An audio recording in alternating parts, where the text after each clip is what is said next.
दोस्तों, अमेजन दुनिया की सबसे कामयाब ई कॉमर्स कंपनी है और इस कंपनी का रिकॉर्ड रहा है कि ये जिस भी कंट्री में एंटर करती है वहाँ ये अपने कंपटीशन को खत्म कर देती है। हमारे भारत में भी पिछले लगभग 8 सालों से अमेजन ई कॉमर्स इंडस्ट्री का किंग बना हुआ है, लेकिन आने वाला समय अब अमेजन के लिए काफी ज्यादा मुश्किलों से भरा होने वाला है, क्योंकि भारत की सबसे बड़ी कंपनी रिलायंस ने अमेजन को खत्म करने की प्लानिंग शुरू कर दी है।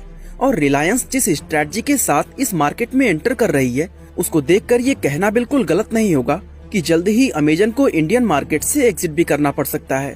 तो रिलायंस आखिर अमेजन जैसी ताकतवर $1 ट्रिलियन कंपनी को किस तरह से हराएगी और इस $1 बिलियन बिजनेस वार को जीतने के लिए उनकी स्ट्रेटजी क्या होने वाली है, ये सब हम आज की इस वीडियो में जानने वाले हैं। भारत में अमेजन के इस डोमिनेंस की शुरुआत साल 2013 में हुई थी, क्योंकि इसी साल जून के महीने में अमेजन ने इंडियन मार्केट में एंटर किया था। आज की अगर बात करें तो इस समय भारत के अंदर अमेजन की 60 से ज्यादा वेयर हाउसेस मौजूद हैं, जो 15 अलग अलग राज्यों में फैले हुए हैं। इन्हीं वेयर हाउसेस के चलते आज अमेजन भारत के 15,000 से ज्यादा पिन कोड्स पर अपनी प्रोडक्ट्स डिलीवर कर पाता है, जिसमें बड़े बड़े शहर से लेकर छोटे छोटे गाँव और कस्बे भी शामिल हैं। इसके अलावा अमेजन के पास बड़ी मात्रा में हम इंडियन कस्टमर्स का डेटा भी मौजूद है, जिससे उन्हें पता चलता है कि कौन सा कस्टमर किस तरह के प्रोडक्ट्स को पसंद करता है। साथ ही दोस्तों, अमेजन के पास दुनिया का one of the best customer support भी है। भारत में एक मजबूत सप्लाई चेन और बेहतर कस्टमर सपोर्ट बनाने व लोगों का ट्रस्ट जीतने में अमेजन ने अपने 8 साल स्पेंड किए हैं। तो ऐसे में ये सवाल मन में आना लाजमी है कि रिलायंस आखिर अमेजन के इतने मजबूत व जमे जमाए बिजनेस को किस तरह से टक्कर दे पाएगा। असल में दोस्तों, इस सवाल का जवाब सप्लाई चेन नाम के उस सिस्टम में छिपा है जो किसी भी ई कॉमर्स कंपनी के लिए उसका सबसे इम्पोर्टेंट असेट माना जाता है। दरअसल अमेजन की अगर बात करें तो उसके पास भारत के 15 अलग अलग राज्यों में 60 से ज्यादा वेयर हाउसेस मौजूद हैं, जो अमेजन के डिलीवरी सिस्टम में एक बेहद अहम रोल निभाते हैं। वहीं दूसरी तरफ रिलायंस की अगर बात करें तो अमेजन के मुकाबले उनके पास लगभग 7,000 शहरों के अंदर 12,000 से ज्यादा माइक्रो वेयर हाउसेस मौजूद हैं। और ये माइक्रो वेयर हाउसेस कुछ और नहीं बल्कि रिलायंस के वो रिटेल स्टोर्स हैं जो देश के कोने कोने में फैले हुए हैं। और रिलायंस ये पहले ही घोषित कर चुका है कि वो इन रिटेल स्टोर्स को अपने ई कॉमर्स बिजनेस के लिए फुलफिलमेंट सेंटर में बदलने जा रहा है। ऐसे में ये सारे retail stores micro warehouses के रूप में रिलायंस की एक बेहद जबरदस्त डिस्ट्रीब्यूशन चैन बन सकते हैं, क्योंकि इस डिस्ट्रीब्यूशन चैन के जरिए रिलायंस को 3 ऐसे अहम बेनिफिट्स मिलेंगे जो अमेजन जैसी कंपनी के पास भी नहीं है। तो चलिए जानते हैं उन तीनों बेनिफिट्स के बारे में। नंबर 1, दोस्तों, इसमें रिलायंस को सबसे पहला फायदा ये होगा कि अमेजन जहां अपने 1 डे डिलीवरी सर्विस के जरिए 24 घंटे में प्रोडक्ट की डिलीवरी देता है, वहीं रिलायंस इस सप्लाई चेन की मदद से सिर्फ 2 घंटे में ही प्रोडक्ट को डिलीवर कर पाएगा। फॉर एग्जाम्पल, आप मान लीजिए कि आप दिल्ली या उसके आसपास के इलाके में रहते हैं और आप अमेजन से कोई ऐसा प्रोडक्ट ऑर्डर करते हैं जो अमेजन के दिल्ली वेयर हाउस में मौजूद है। तो ऐसे में अमेजन आपको गारंटेड 1 डे डिलीवरी का ऑप्शन देगा, जिसके जरिए वो प्रोडक्ट आपको 24 घंटे के अंदर डिलीवर कर दिया जाएगा। अब अमेजन अगर चाहे भी तो वो अपने इस गारंटेड डिलीवरी टाइम को 24 घंटे से कम नहीं कर सकता, क्योंकि आपका घर अमेजन के उस वेयर हाउस से सैकड़ों किलोमीटर की दूरी पर स्थित हो सकता है। और ऐसे में अमेजन को अपनी फास्टेस्ट डिलीवरी करने के लिए भी मिनिमम 24 आवर की जरूरत तो पड़ती ही है। वहीं रिलायंस की अगर बात करें तो रिलायंस का retail stores Amazon warehouse के तुलना में आपके घर से काफी नजदीक हो सकता है, क्योंकि जैसा कि हमने आपको बताया कि रिलायंस के पास 12,000 से भी ज्यादा ऐसे रिटेल स्टोर्स हैं जो देश भर में फैले हुए हैं। ऐसे में रिलायंस अमेजन से कहीं ज्यादा तेज प्रोडक्ट डिलीवर कर पाएगा। और अगर वो प्रोडक्ट आपके नजदीकी रिलायंस स्टोर में मौजूद ना भी हुआ, तब भी रिलायंस को वो प्रोडक्ट डिलीवरी करने में मैक्सिमम 1 से 2 दिन का ही समय लगेगा। यानी अमेजन की जो फास्टेस्ट डिलीवरी सर्विस है वो रिलायंस के लिए उनका नॉर्मल डिलीवरी टाइम होगा। और दोस्तों, ये एक ऐसी चीज है जिसे अमेजन भारत के अंदर कभी भी अचीव कर ही नहीं सकता, और इसकी वजह हम आगे वीडियो में जानने वाले हैं।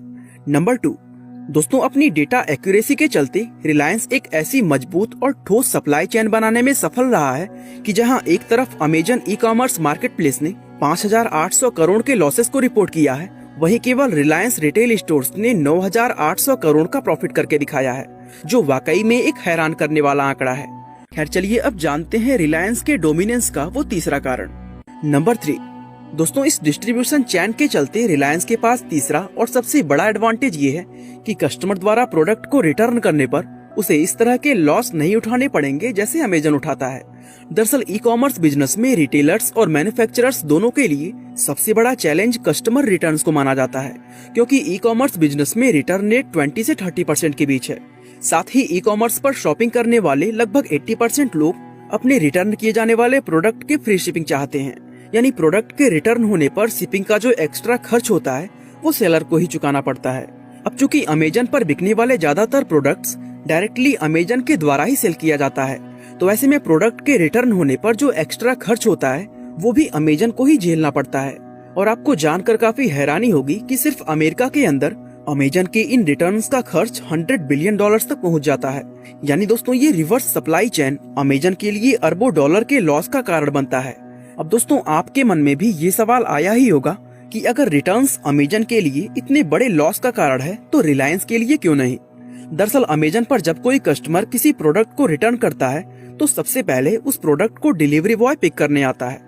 इसके बाद वो प्रोडक्ट डिलीवरी स्टेशन पर पहुंचता है, जहां उसको दोबारा से रिपैक किया जाता है और लास्ट में उस पैकेट को अमेजन फुलफिलमेंट सेंटर या फिर सेलर के पास वापस भेज दिया जाता है। और दोस्तों इस पूरे प्रोसेस में ट्रांसपोर्टेशन, लेबर और पैकेजिंग का काफी सारा एक्स्ट्रा खर्चा हो जाता है और लंबे समय तक ट्रांसपोर्टेशन में रहने की वजह से जो प्रोडक्ट सेलर या अमेजन वेयर हाउस तक पहुंचने से पहले ही डैमेज हो जाते हैं उसका नुकसान अलग होता है।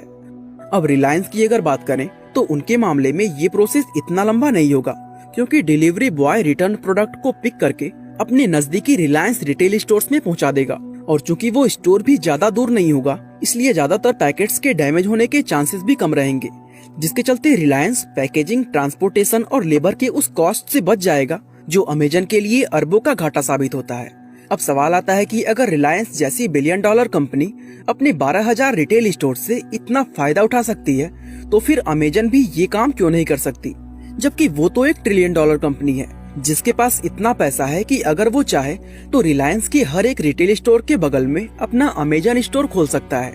लेकिन असल में दोस्तों अमेजन चाह कर भी ऐसा नहीं कर सकता, क्योंकि हमारा इंडियन गवर्नमेंट उसको ये काम करने का परमिशन नहीं देता। दरअसल 2018 के बाद से गवर्नमेंट कई ऐसे रेगुलेशंस लेकर आई है जिससे फॉरेन डायरेक्ट इन्वेस्टमेंट अब कहीं ज्यादा स्ट्रिक्ट हो चुकी है।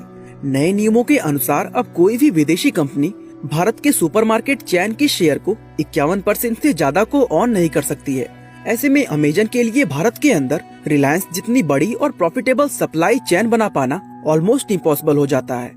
इसके अलावा भारत के अंदर अमेजन का एक ऐसा हिस्सा खत्म होने के कगार पर पहुंच चुका है जो अमेजन के लिए सबसे ज्यादा प्रॉफिटेबल है, और अगर ये हिस्सा सच में डिस्ट्रॉय हो गया तो अमेजन इंडियन मार्केट से क्विट भी कर सकती है। दरअसल भारत के अंदर अमेजन अपने 2 अलग अलग मॉडल्स, मार्केट प्लेस मॉडल और इन्वेंट्री मॉडल के जरिए ऑपरेट करती है। मार्केट प्लेस मॉडल में अलग अलग सेलर्स अमेजन पर अपने प्रोडक्ट्स बेचते हैं। दोस्तों इस मॉडल में अमेजन सिर्फ बायर और सेलर को मिलाने का काम करता है, जिसके बदले में वो सेलर से हर एक बिकने वाले प्रोडक्ट पर अपना एक कमीशन लेता है। इसके अलावा इन्वेंट्री मॉडल की अगर बात करें तो इसमें अमेजन खुद सेलर से एक साथ बल्क में प्रोडक्ट खरीदता है और फिर उन प्रोडक्ट्स को अपनी मर्जी के दामों पर बेच देता है। अब चूंकि बल्क में खरीदने की वजह से अमेजन को वो प्रोडक्ट्स काफी कम कीमत में मिल जाते हैं, इसलिए मार्केट प्लेस मॉडल की तुलना में इन्वेंट्री मॉडल अमेजन के लिए कई गुना ज्यादा प्रॉफिटेबल साबित होता है। और यही वजह है कि भारत के अंदर क्लाउडटेल और अपेरियो जैसे बड़े सेलर्स के साथ पार्टनरशिप करके अमेजन ने अपना इन्वेंट्री मॉडल शुरुआत से ही सेटअप कर लिया था। वैसे दोस्तों आपकी जानकारी के लिए बता दें कि 2016 में अमेजन पर होने वाली कुल सेल्स का 48% हिस्सा क्लाउडटेल का ही था, लेकिन उसके बाद इंडियन गवर्नमेंट ने कुछ ऐसे फॉरेन इन्वेस्टमेंट रूल्स लागू कर दिए जिसका अमेजन के इस इन्वेंट्री मॉडल पर बहुत गहरा असर पड़ा। दरअसल गवर्नमेंट ने ऑनलाइन मार्केट प्लेसेस पर सिंगल सेलर के हिस्से में 25% की एक कैप लगा दी। यानी इस नियम के अनुसार अमेजन पर अब कोई भी एक अकेला सेलर टोटल होने वाली सेल्स में 25% से ज्यादा का भागीदार नहीं हो सकता। यही वजह है कि मजबूरी में अमेजन को क्लाउडटेल की बिक्री के हिस्से को 47% से 25% पर लाना पड़ा, और ये अमेजन के लिए एक बहुत बड़ा नुकसान था।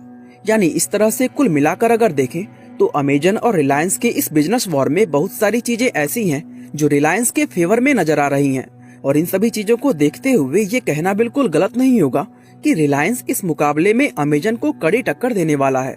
बाकी दोस्तों आज के लिए बस इतना ही। वीडियो को लाइक, शेयर और चैनल को सब्सक्राइब करना बिल्कुल ना भूलें।